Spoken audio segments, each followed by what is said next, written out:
Olá, começa agora mais um programa JK, direto do plenário Juscelino Kubitschek, um dos mais importantes da Assembleia Legislativa de São Paulo, o maior parlamento estadual da América Latina.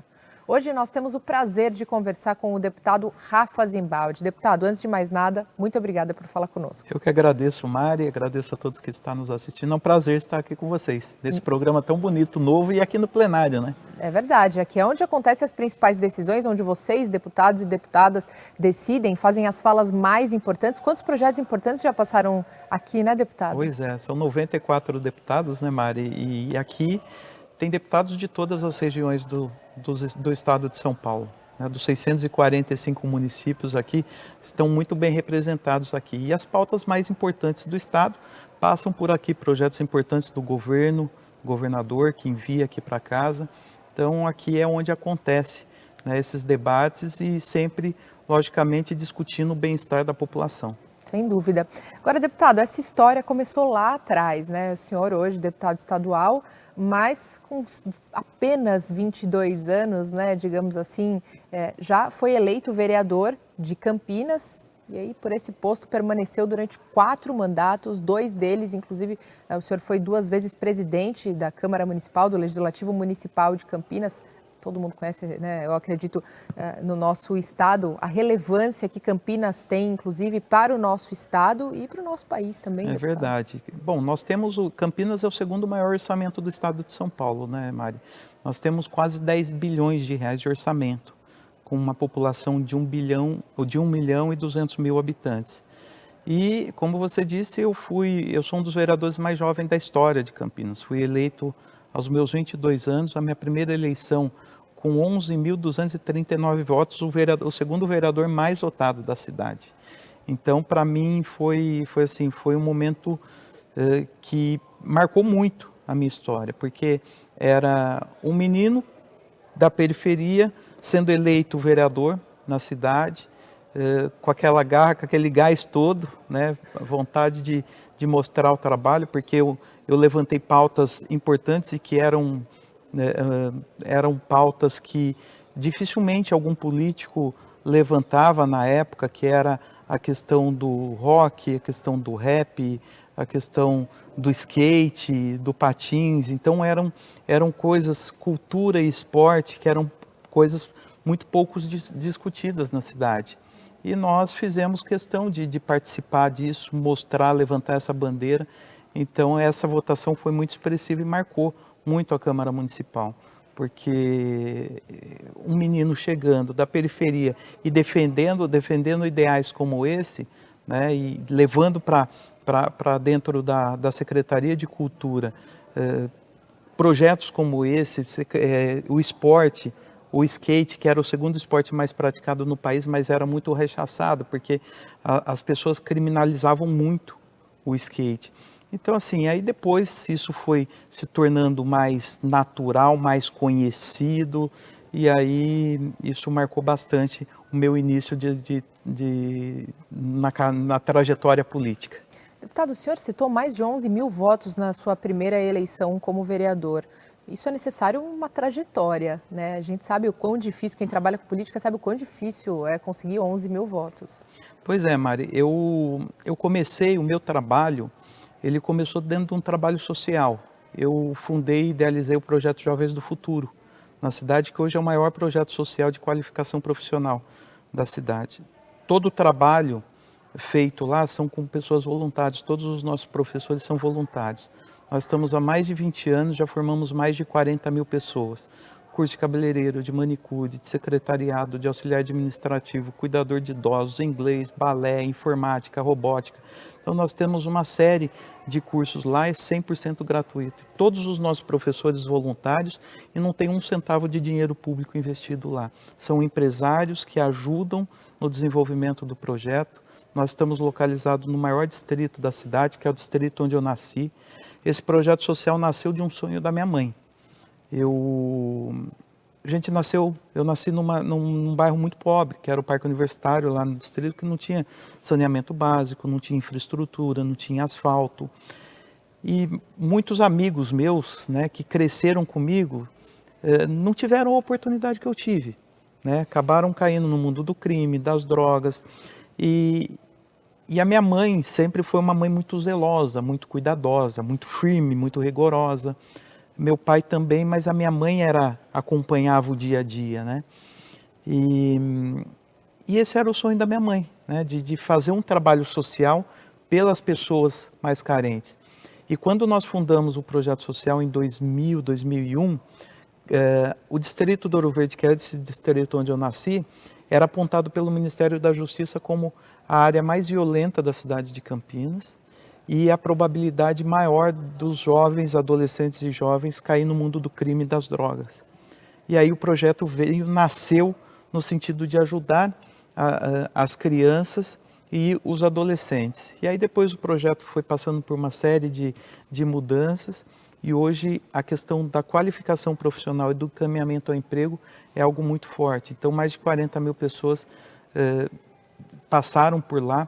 Muitas pessoas hoje abriram seu próprio salão de beleza, mulheres principalmente, abriram seu salão de beleza formadas dentro do projeto Jovens do Futuro. Então veio daí, né, a questão política. Poxa, Rafa, por que você não se candidata para você ter mais força, você poder levar o projeto social para outras regiões de Campinas? E foi aí que marcou os 11.239 votos. E como é hoje, deputado, poder retribuir não só para a população de Campinas, toda aquela região metropolitana, mas para diversos outros municípios do estado, poder ampliar toda essa sua atuação com uma cadeira na Assembleia? Eu falo, Mari, que para mim a política ela não é profissão, ela é missão. É missão de transformar a vida das pessoas. Eu tenho uma imobiliária, sou empresário, tenho uma imobiliária em Campinas e faço da política um trabalho para poder ajudar as pessoas, né? Se você consegue salvar uma vida, né, você está fazendo a diferença na vida dela e da família toda, né? E para mim hoje, né, como deputado, ter sido 4 mandatos vereador e estar no 2º mandato de deputado hoje é muito gratificante. Primeiro, o reconhecimento da população, né, pelo trabalho que a gente tem feito, tem demonstrado, porque às vezes a eleição ela é fácil, a reeleição ela é muito difícil, porque quando você vai para a reeleição, você precisa provar que você fez algo, né, de importante na vida das pessoas. E para mim, eu passei agora em 2022 pela minha 9ª eleição, com 42 anos, né? Então, para mim é muito gratificante poder ajudar as pessoas, ajudar os municípios, destinar recursos. Quando a gente vê que um recurso... Eu acabei de receber aqui uma mensagem do governo do estado que foi paga uma emenda para o Hospital da PUC em Campinas. O Hospital da PUC é uma referência na nossa região. Então Campinas, ela acaba sendo um polo representativo de pessoas, hospitais, polo de desenvolvimento econômico, polo de desenvolvimento tecnológico. Então Campinas é uma referência e quando a gente consegue, como deputado, destinar recursos, fazer com que a cidade possa crescer no seu desenvolvimento, para a gente é muito bacana. E a boa utilização, inclusive, desse recurso público, né, deputado, que tantas pessoas, hoje a população fala tanto em emendas, né? Esse é um caso muito concreto de como a população diretamente é beneficiada por uma emenda parlamentar que é destinada para esse município. O senhor também destinou recentemente aí R$1.200.000 para 2 bases do Corpo de Bombeiros em Campinas. Foi aprovado, já está lá na conta. Já está lá na conta da prefeitura. São 2 bases, uma delas nessa região onde eu nasci, que é o distrito do Ouro Verde, e a outra no distrito do Campo Grande. São os 2 maiores distritos do país. Eu, como vereador, eu fui autor da criação desses 2 distritos. O que é o distrito? O distrito é a descentralização de serviços públicos. Então, quando você pega 2 regiões em Campinas, a mais populosa, os dois distritos juntos, praticamente 500 mil habitantes, praticamente metade da cidade de Campinas, você precisa levar serviço público para mais perto da população. E o Corpo de Bombeiros, hoje, a atuação do Corpo de Bombeiros, que fica na região central de Campinas, até fazer o deslocamento, principalmente em horário de pico, leva mais de 1 hora. Então, nós conseguimos a autorização da Secretaria de Segurança Pública e também do governador e destinamos o recurso para a construção dessas duas bases. É um novo modelo de base, né, 1.200.000 vai ser para a construção dessas duas bases, que vai ser base de container. É um novo modelo que o próprio Corpo de Bombeiros identificou e percebeu que é algo muito fácil, simples, né, de você manusear. Inclusive, se você quiser mudar a sede do Corpo de Bombeiros, você pode levar a estrutura para outro lado.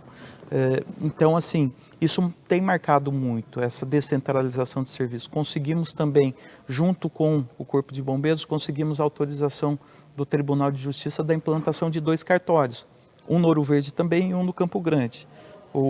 Já foi aprovado aqui na Assembleia Legislativa. Nós começamos essa luta em 2008, Mari, e foi aprovado aqui na Assembleia Legislativa. Eu tive o prazer de, como deputado, votar esse projeto, né, doutor Anaf, que era o corregedor à época, ele entendeu essa demanda, mandou o projeto aqui para a Assembleia Legislativa, nós aprovamos, e os dois cartórios já estão em concurso público. Então, em breve, esse ano ainda, nós teremos 2 bases do Corpo de Bombeiros e 2 cartórios para atender essa região populosa. Quando o senhor fala, por exemplo, do tempo, né, de espera que geralmente leva-se para conseguir, para ter alguma conquista na política, isso inclusive muitas vezes para o próprio parlamentar, né? Qual a principal habilidade que o senhor acredita que um político deve ter? Porque paciência, resiliência são algumas das que a gente acompanha, né? Muita paciência, né? Porque assim, é tão triste ver, né, quando você luta por uma causa e isso demora muito, né? A criação do distrito levou tempo, a questão do cartório, a gente está falando desde 2008, né? A questão do Corpo de Bombeiros, tem uma discussão aqui que isso também está aqui no governo do estado, que é a alça de acesso para a rodovia dos Bandeirantes. Mas o que você não pode é desistir, né, Mari? Assim, o serviço público no Brasil, ele é muito burocrático, infelizmente, né? E se a gente deixar de lado, se a gente não se empenhar na bandeira que a gente decide encampar, a gente não tem sucesso. Não tem sucesso, porque às vezes as pessoas falam, né? 4 anos é um bom tempo. No poder público, não. No poder público, não. Então, é muito difícil. Eu fui presidente da Câmara. Na época que eu fui presidente da Câmara, eu assumi a Câmara Municipal, para você ter uma ideia, com 1.700 cargos de assessores. Dos 1.700, eu cortei 1.572. Fiz uma economia de 60 milhões de reais. Mas para eu conseguir fazer todo esse processo de reforma administrativa, de concurso público, contratar novos servidores, cortar assessores, isso levou 2 anos e meio. Né? Então, é algo muito burocrático, a máquina pública ela é muito travada. Né? Então, o que eu sempre tenho discutido, né, nas pautas aqui na Assembleia, que a gente precisa desburocratizar o serviço público. Né? Você precisa aliviar a máquina e aliviar o peso para a população. O poder público ele é muito bom na hora de cobrar os impostos da população, mas na hora de oferecer serviço de qualidade, ninguém está preocupado. A gente vê, por exemplo, a questão da saúde. Eu posso citar pela minha cidade, o abandono de pessoas esperando 18 horas aguardando um atendimento num pronto-socorro. Um senhor esses dias, semana passada, semana retrasada, entrou com um problema na perna no pronto-socorro lá em Campinas. Ele ficou 18 horas aguardando, teve um infarto, porque de tão nervoso que ele ficou aguardando o atendimento médico. Então, assim, o poder público, ele precisa oferecer serviço público de qualidade à população. E é isso que a gente tem se empenhado e brigado muito junto aqui ao governo do estado, porque nós precisamos fazer com que cada centavo arrecadado pelos impostos que a população paga, é o direito dele receber o serviço público de qualidade. Esse mandato municipalista é uma característica, você diria assim, do seu tom como deputado aqui na Assembleia? Eu trabalho muito pelo fortalecimento dos municípios. Mari, eu sempre digo que a população ela não vive no estado e não vive no país, né? Ela vive no município. Então o problema de saúde é na porta da prefeitura, na porta da Câmara de Vereadores que a população bate. Assistência social, educação, segurança pública. Então, por exemplo, essa reforma tributária que está sendo discutida no Congresso, a gente está indo totalmente na contramão, né, do que é a realidade dos países mais desenvolvidos, né? O governo federal ele não pode ficar com a maior fatia dos impostos. Quem tem que ficar com a maior fatia são os municípios.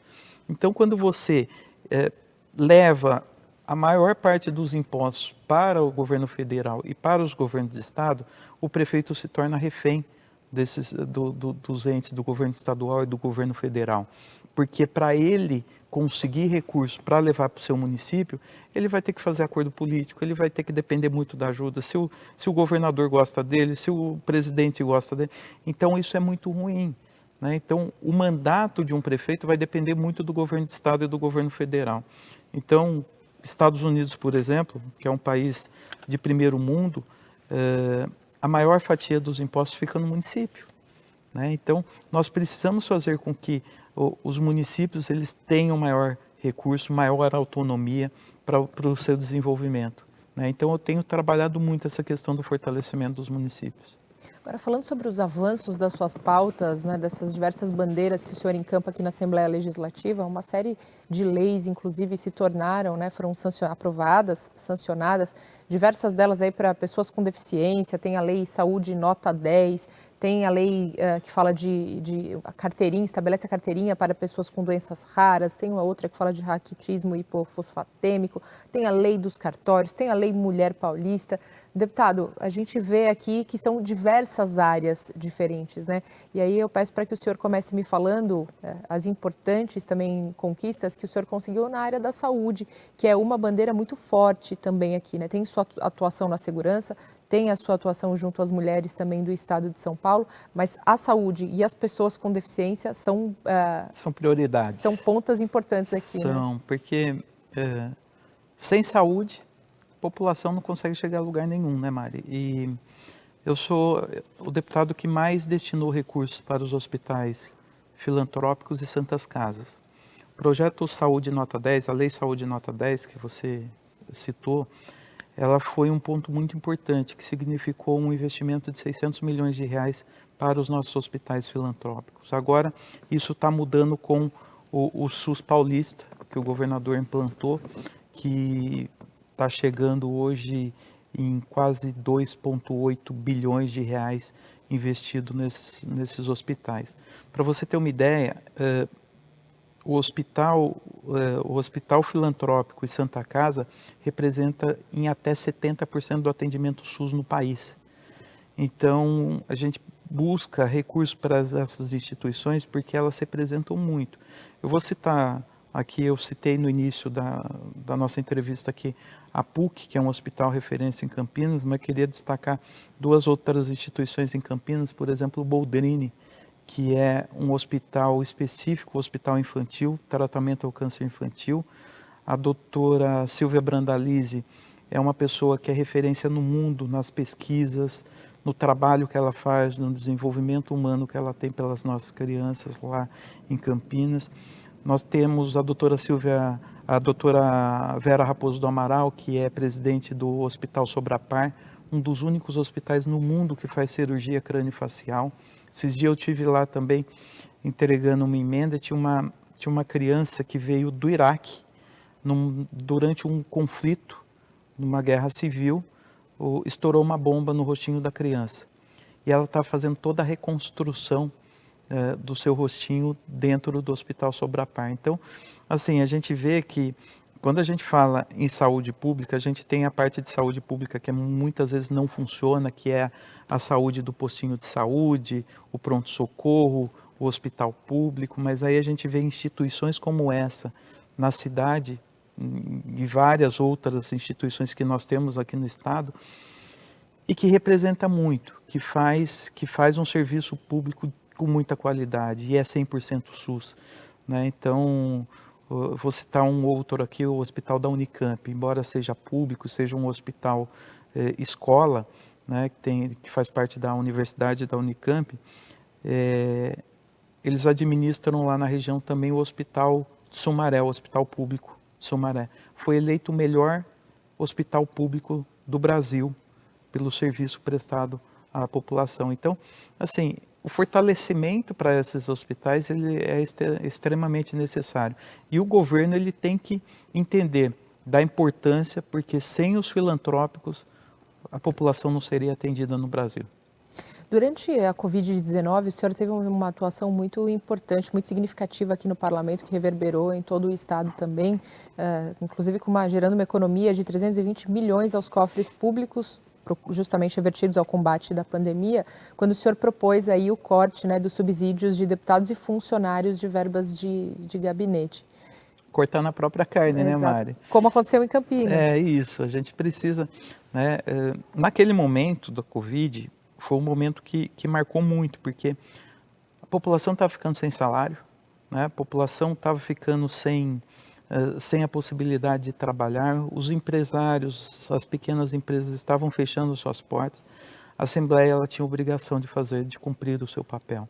Né? Então, à época, o presidente aqui era o Cauê Macris, eu tive com ele, oficiei toda a mesa diretora e foi aceito e por todos os deputados acabaram assinando esse nosso pedido, que foi o corte de 30% do salário de todos os deputados, 30% do salário de todos os assessores, 30% as verbas de gabinete, né?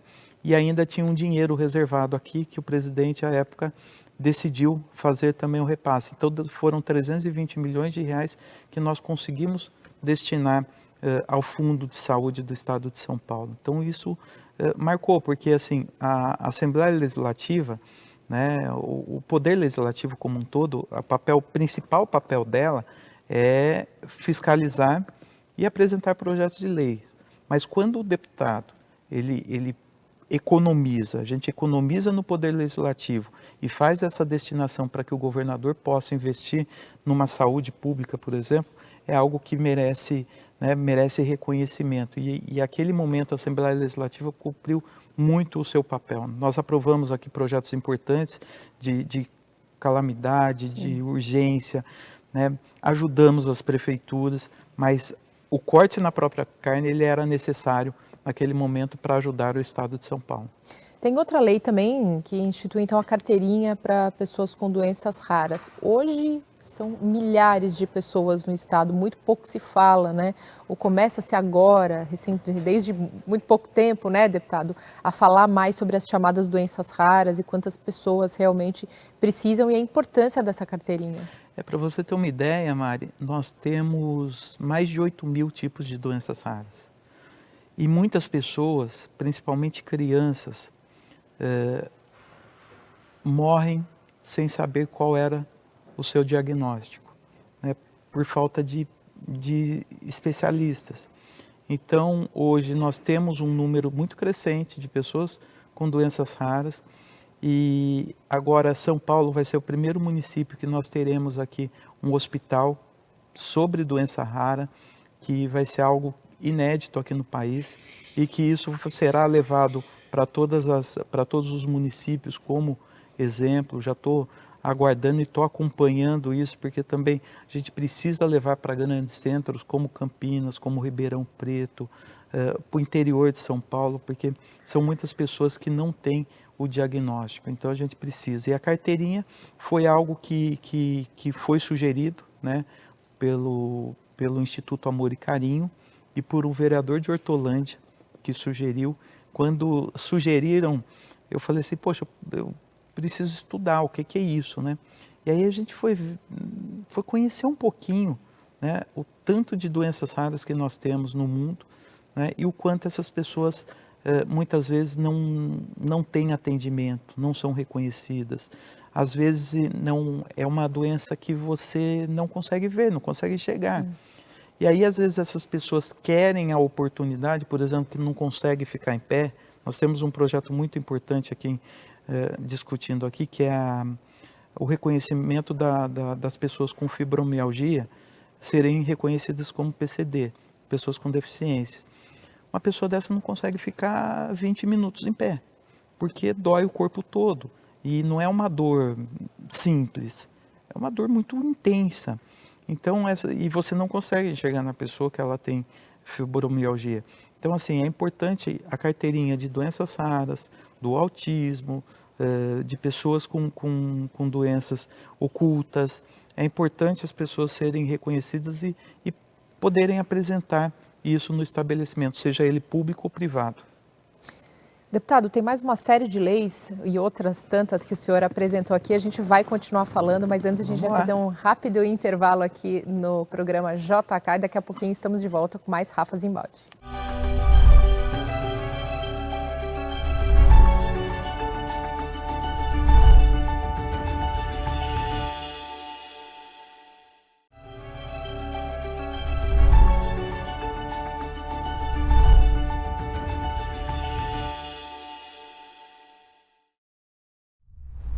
Estamos de volta com o programa JK, direto, claro, do plenário Juscelino Kubitschek na Assembleia Legislativa do Estado de São Paulo. Hoje, batendo papo com o deputado Rafa Zimbaldi. Mais uma vez, agradecer demais, deputado, por sempre nos atender tão gentilmente, bater esses papos conosco. Obrigado, Mari.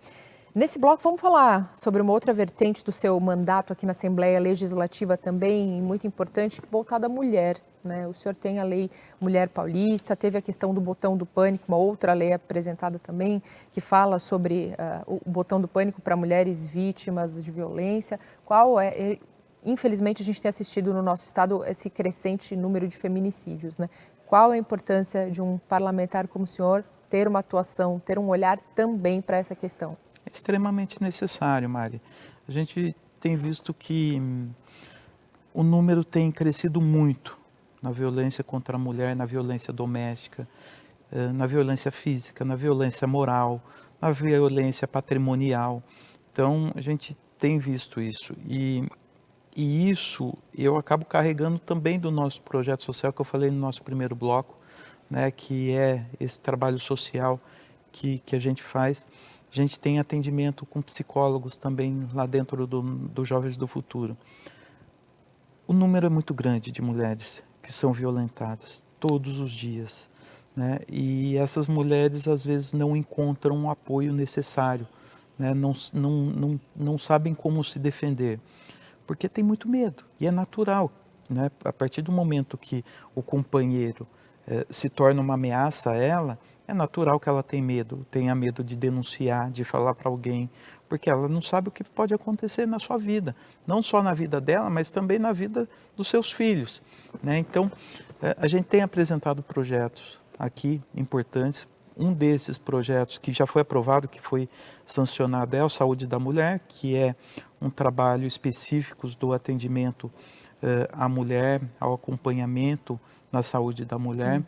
O CAISME é um hospital referência em Campinas, que é um hospital da Unicamp, que só trabalha na saúde da mulher e que isso precisa ser expandido para o estado todo. Nós tivemos uma outra lei aprovada aqui, que é o direito da mulher ter um acompanhante nos consultórios médicos, e que, infelizmente, a gente vê que a violência, muitas vezes, ela não está só dentro de casa, não está só na rua, mas também em consultório médico. A gente viu já vários casos de mulheres sendo violentadas dentro de consultórios médicos. Então, esses dias eu recebi um depoimento fantástico. Uma menina de 16 anos, o médico não queria que a mãe acompanhasse ela. E a menina queria que a mãe acompanhasse. Né? A mulher tinha a lei na mão, ela já foi preparada porque o médico já tinha barrado ela outras vezes. Né? Então, assim, é algo que você dá segurança à mulher de ter uma pessoa de confiança ao lado dela no atendimento médico. Um outro trabalho que está em fase experimental, mas está dando muito certo, é a questão da tornozeleira eletrônica nos agressores de mulheres, porque muitas vezes você tem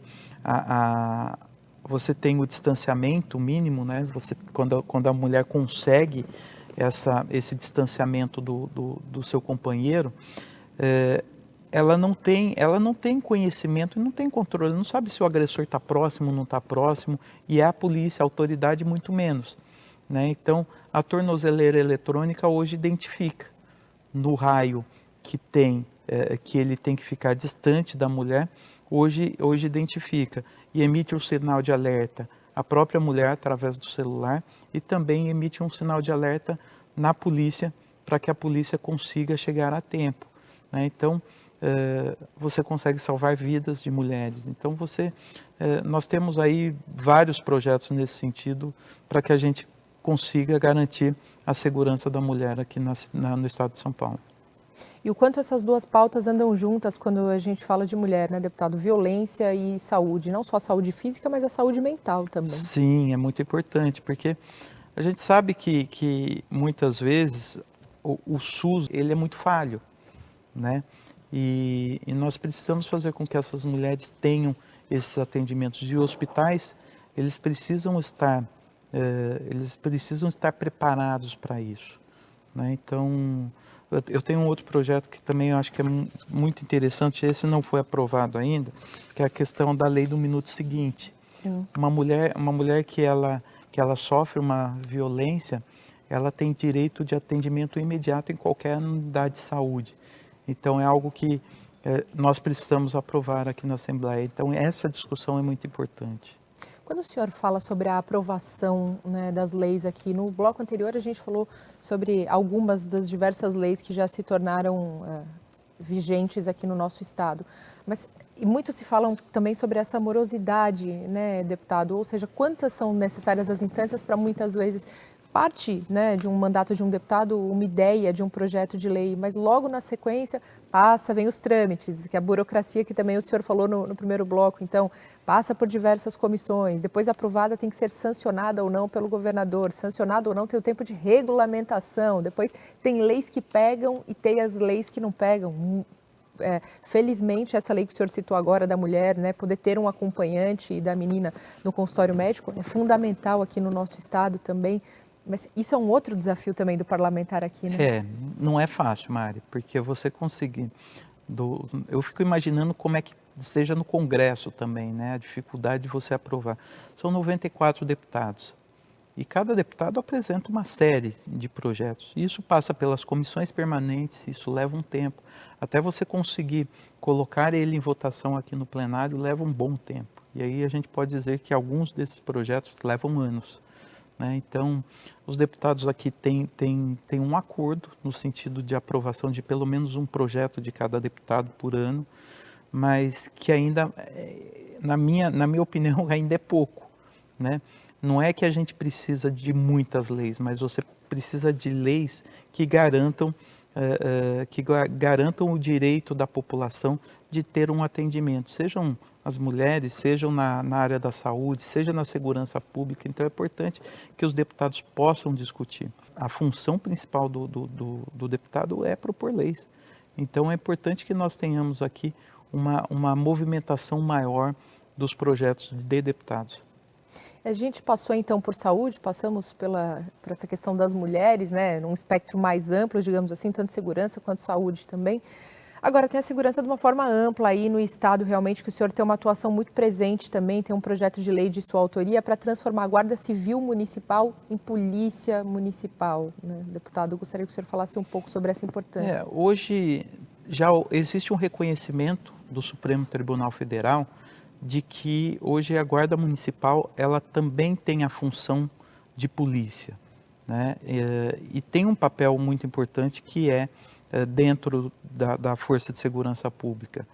Hoje a Guarda Municipal é uma guarda que ela foi criada especificamente para defender os bens públicos, os próprios públicos, mas com o passar do tempo e a falta de investimento nas polícias militares, polícia civil, nós vimos que a Guarda Municipal acabou tomando um corpo, né? E hoje o principal papel de segurança pública dentro do município, a Guarda Municipal ela é essencial e hoje o município não consegue, mas nós temos mais de 200 municípios no estado de São Paulo com a Guarda Municipal. Então, esse reconhecimento que nós estamos fazendo é para que o governo do estado reconheça a Guarda Municipal também como uma força de segurança, para que nós tenhamos a integração das forças policiais, Polícia Civil, Polícia Militar, Polícia Penal e também a Guarda Municipal, trabalhando de forma conjunta, enfrentando a criminalidade e o tráfico de drogas. É muito interessante como mudou, né, essa vocação das chamadas GCMs e também quando os parlamentares têm que estar atentos a essas mudanças que acontecem no dia a dia para poder legislar, né, deputado? Sim, nós fizemos uma audiência pública aqui, eh, Mari, foi muito bacana. Assim, o número de guardas municipais e secretários de segurança pública participando, o representante da Secretaria Pública do Estado de São Paulo, representando o secretário Guilherme Derrite, esteve aqui conosco apoiando o projeto. Então, assim, esse reconhecimento, e antes tinha uma certa diferença, porque os policiais militares viam com um certo preconceito as guardas municipais e hoje são muito parceiros. A guarda municipal ela está muito bem preparada, né? As guardas municipais têm passado por treinamentos específicos que muitas vezes a própria polícia militar acaba dando esse treinamento aos guardas municipais. Então hoje a guarda municipal ela tem um papel fundamental na segurança pública. Agora, continuando na esteira da segurança, tem também outra lei muito importante que o senhor instituiu, que o senhor pensou, que é o botão de pânico nas escolas públicas e privadas do Estado, né? Que é uma outra situação, O ano né? passado a gente viu essa crescente explodir de violência nas escolas, e aí vem mais uma vez o papel do deputado. É necessário. Nos Estados Unidos isso já é normal, né? Você ter um botão do pânico como se fosse um alarme de incêndio, né? Porque que pode ser acionado por qualquer pessoa, seja um profissional de educação, seja um aluno, um professor, né? Uma pessoa que é da limpeza, a pessoa que é da merenda. Então, a partir do momento que vê que a escola está em risco, que alguém, né, acionando esse botão do pânico, as polícias, Guarda Municipal, Polícia Civil, Polícia Militar, serão acionadas imediatamente. Então, é um projeto importante que está sendo... O que a gente não pode, né, Mari, e isso é um problema do poder público que muitas vezes acaba caindo no esquecimento, determinados assuntos. E esse é um, se você perceber, esse assunto volta à pauta quando tem um ataque numa escola específica. Aí isso volta, o tema volta a ficar mais quente e aí vários deputados, vereadores apresentam projetos, só que assim a gente precisa colocar em prática. Né? Eu falei isso na Secretaria de Educação, a gente precisa colocar isso em prática o mais rápido possível, para que a escola estadual seja exemplo das escolas municipais e automaticamente também as escolas privadas. Então é importante porque, infelizmente, hoje a juventude, a internet é algo importante, mas você tem o tal do deepfake, você tem o mundo obscuro da internet, né, que você não sabe o que está sendo discutido lá. E muitas vezes as nossas crianças, os nossos adolescentes, jovens têm acesso a tudo isso. Então a gente precisa fazer com que projetos como esse que nós apresentamos do Botão do Pânico, que é uma coisa muito simples, coisa que não custa, né? Ainda mais num estado como o de São Paulo, o estado mais rico do país, né? Não ter um simples botão de pânico. Nos bastidores, a gente falava sobre o hub, né, de combate, então, ao consumo de crack e de outras drogas, que completou um ano agora aqui no estado de São Paulo, vem sendo encabeçado, inclusive, pela atual gestão aí do governador e vice-governador. Isso demonstra muito, né, sobre essa parceria, segurança e saúde, quanto muitas vezes as duas andam juntas também, né? É uma preocupação do senhor aqui também, e isso, quando a gente fala em Cracolândia, por exemplo, né, nesse termo mais popular, digamos assim, foi uma coisa que ultrapassou a capital, né? A região metropolitana de Campinas e outras regiões metropolitanas aqui do nosso entorno, até mesmo o ABC Paulista, por exemplo, sofrem e começaram a sofrer demais com as mini Cracolândias que migraram, né? Infelizmente, Mari, a gente tem visto que o número de pessoas em situação de rua tem crescido a cada dia. E mais de 90% das pessoas são dependentes químicas, né? E muito por conta das drogas sintéticas, né? A pessoa começa ali na maconha, depois vai para a cocaína, depois vai para o crack, depois a tal do K9. Então a gente vê que essas drogas elas acabam, né, entrando na vida dessas pessoas e dificilmente essas pessoas conseguem sair. E aí o poder público, muitas vezes, ele não enxerga isso como, como uma necessidade de uma integração, né, entre poder público, entidades, comunidades terapêuticas. Muitas vezes os prefeitos principalmente acabam achando que é apenas uma ação de segurança pública, né? O dependente químico, ele não é o traficante, né? Então, quando você fala em segurança pública, você tem que buscar o traficante ali da região. Quando você fala no dependente químico, você precisa acolher essas pessoas, né? Por exemplo, Campinas tem hoje mais de 5.000 pessoas em situação de rua. E nós estamos falando que esse aumento é muito crescente, tem aumentado a cada dia. Só que se o poder público, se a prefeitura não integrar a saúde, não integrar a segurança pública, assistência social, trabalho e renda, comunidades terapêuticas, entidades da sociedade civil, entidades religiosas, a gente não vai conseguir resolver o problema. Porque cada pessoa, ela está na rua por um motivo. E a gente precisa fazer uma ação mais eficaz. E que ação é essa? É fazer essa integração de todas as secretarias com as entidades, você entender o motivo de cada pessoa, porque muitas vezes a pessoa tá na rua por uma questão, uma desilusão amorosa, por uma questão financeira, por uma questão de briga de família. Então cada pessoa está lá por um motivo, né? Então você não pode generalizar, o projeto para acabar com as pessoas em situação de rua é esse. Não, não é. Você precisa entender e acolher essas pessoas.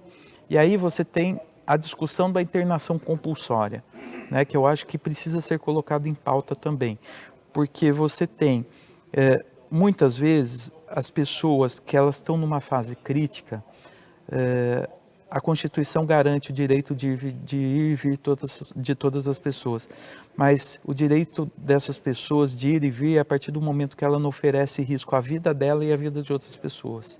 Então aí precisa ser empregada a força policial para você salvar aquela vida, né? Então você precisa cuidar, lógico que não com violência, mas você precisa fazer com que aquela pessoa entenda, porque chega um momento que essas pessoas já não têm mais controle.